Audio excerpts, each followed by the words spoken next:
Kenny Dalglish was the manager of the year at Liverpool. He was a player manager at the time.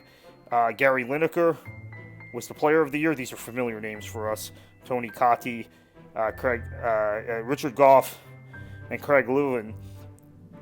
They had Scotland, I should mention, the Scottish League in this album as well as the second division. So at a time when the Football League was still united, the first division was part of the Football League. They had that, and they have Brits Abroad also. We'll get to that. A Message from Bobby Charlton opens the album. Here's Arsenal, a team I got to see 2 years later under George Graham, their manager. They have stickers of all the managers, by the way. So you have George Graham there, Tony Adams, David O'Leary, some really famous names. Viv Anderson, who may be more closely associated with other clubs, but had gone to, particularly Nottingham Forest, but had gone to Arsenal a few years prior to this, as well as Niall Quinn, a young Niall Quinn, who would become one of my favorite players at Manchester City. David Rocastle, who tragically lost his life a few years after this. Really a good Arsenal team, a team that was competing at the time with Liverpool and Everton for honours. Those were the three top clubs in England in the 1980s. Here's Charlton, who were in the first division at this point.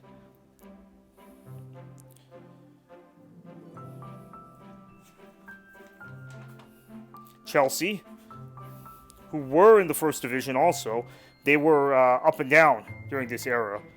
David Speedy, one of the players here of significance.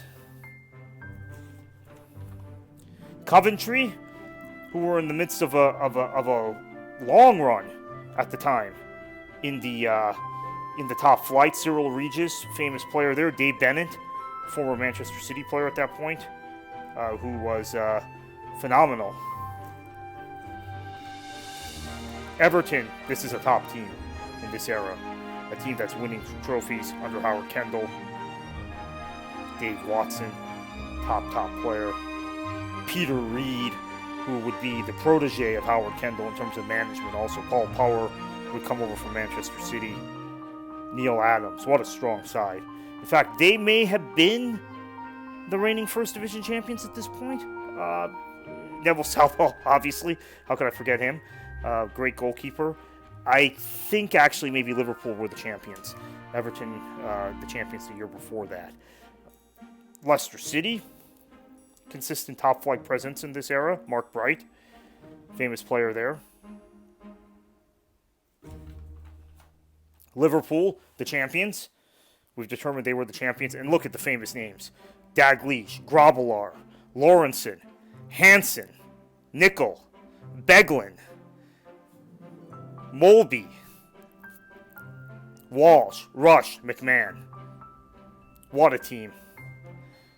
This was a period when English teams were banned from Europe, so who knows how many more European Cups they would have won with that club, with that set of players. Luton Town, top flight team. Ricky Hill, one of my favorite players and a guy I had the great honor of working with at the Tampa Bay Rowdies, or NASL, for a number of years. He was one of our top managers.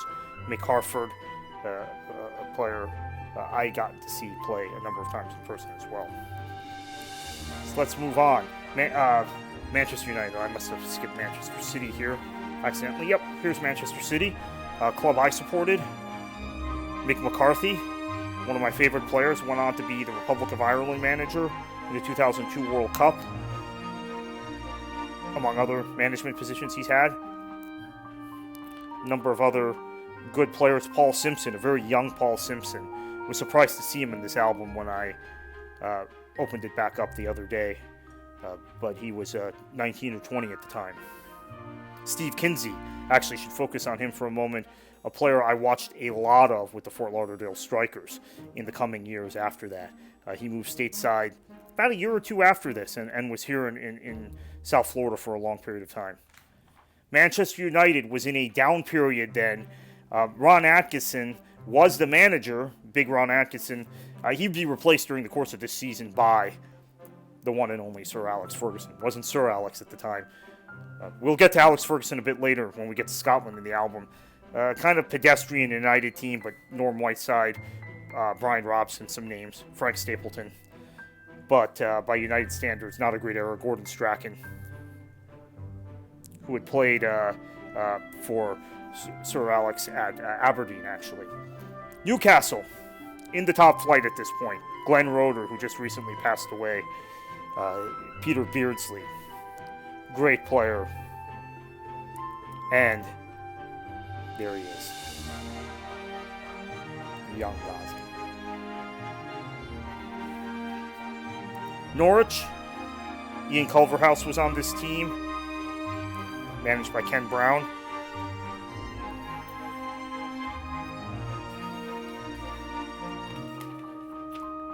Sorry, I'm having a little bit of difficulty turning this page. Forest under Brian Clough. This was after the Clough-Taylor dispute. Peter Taylor had moved to Derby County and would pass away a year or two after this. Young Stuart Pearce, Des Walker, Gary Birtles. I'm sure Nigel Clough is here. Yeah, there's Nigel Clough, young Nigel Clough at the time. Oxford United was in the top flight this season. Ray Houghton, among others, on that team. QPR. And Alan Brazil, who I think a number of people know as a commentator. Here is Michael Robinson, the Republic of Ireland international, who recently passed away. Probably the best known voice of covering La Liga as a commentator in the English language, beside maybe our own, when I say our own, from here in South Florida, Ray Hudson, the great Michael Robinson. Great player, but an even more fantastic and influential commentator. I think Robinson had a lot to do with popularizing La Liga among English language audiences. Passed away in 2020. That's him with QPR in 1987. Liverpool did the double that year, so I thought maybe Everton had won the title. It appears like they played Everton. These photos look like their match. It's against Everton in the FA Cup final.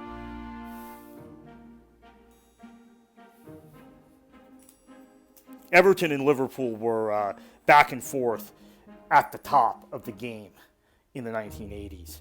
It was really a heady time on Merseyside in terms of football. Here's a look at the Mexico City World Cup from a global perspective, but also a little bit of an emphasis on Scotland and England and Northern Ireland, who all qualified for that tournament.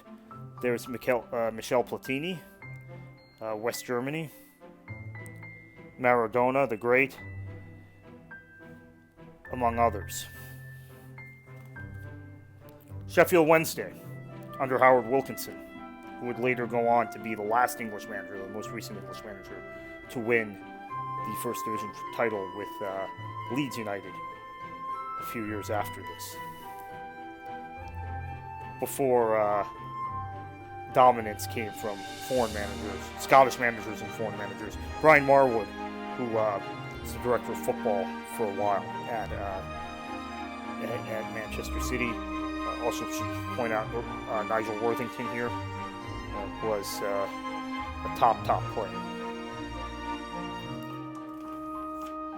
Southampton, Peter Shilton, the great, in goal. Colin Clark, Republic of Ireland international.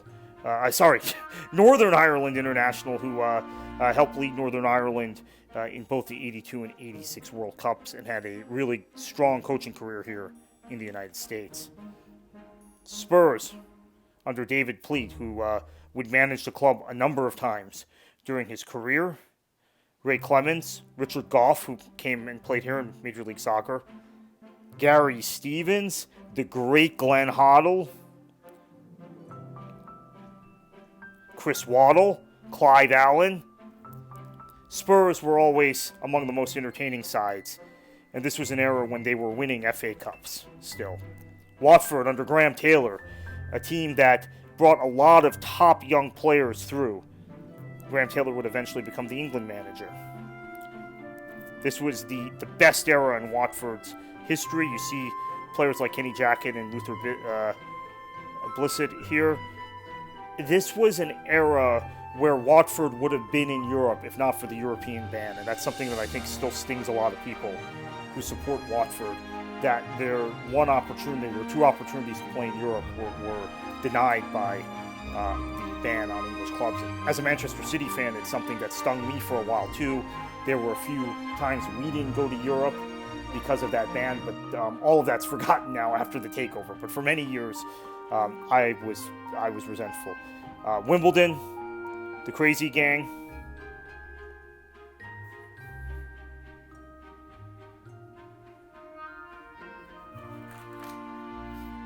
So here is a look at historic kits for each of the First Division clubs.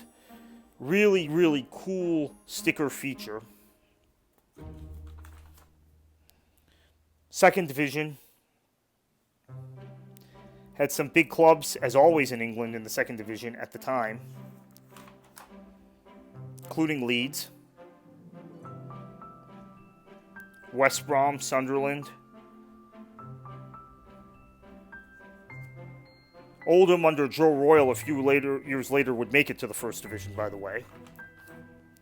Here's Brits Abroad. I mentioned this at the beginning. Sparky, Mark Hughes playing at Barcelona, Terry Venables managing Barcelona, Malcolm Allison, great Manchester City and Crystal Palace manager, was abroad at that point. Gary Lineker was at Barcelona. Ray Wilkins, who passed away a few years ago, was at AC Milan.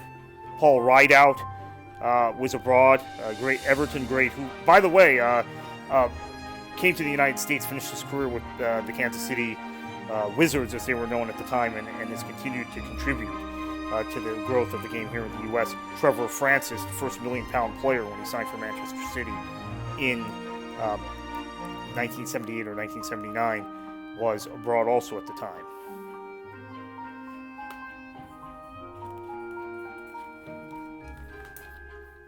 Here's Scotland, and there he is, Sir Alex Ferguson, in his final season with Aberdeen. Ironically, pictured next to Jim Leighton, who, if you watch the recent Sir Alex Ferguson documentary, Leighton came with Ferguson to Manchester United. Ferguson dropped him for the FA Cup final replay against Crystal Palace, which, by the way, is a tie I was very familiar with.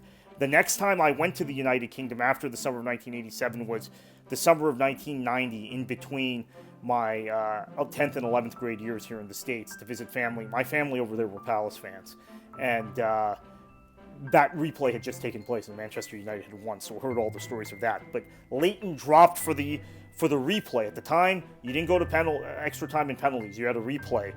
And as of the making of the documentary, has still not spoken to Sir Alex Ferguson since, over 30 years. Celtic.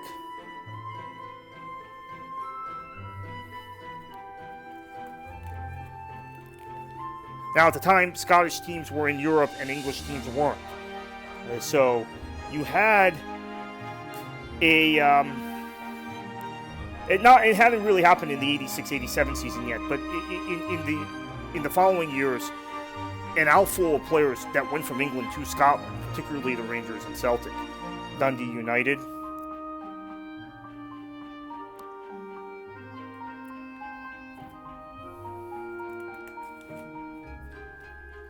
These pages over time have got more difficult to turn. I apologize for that. Hamilton. Hearts. And I apologize that I'm not talking about the players here. I will admit a certain degree of ignorance over the history of the Scottish League. Some of these players I recognize because they played in England also at some point. And I want to apologize for that. I'm much more in tune with the history of English football. Hibs, Motherwell. Rangers under Graham Souness. Had been a Liverpool great. Ali McCoist on this Terry Butcher, speaking of an English player.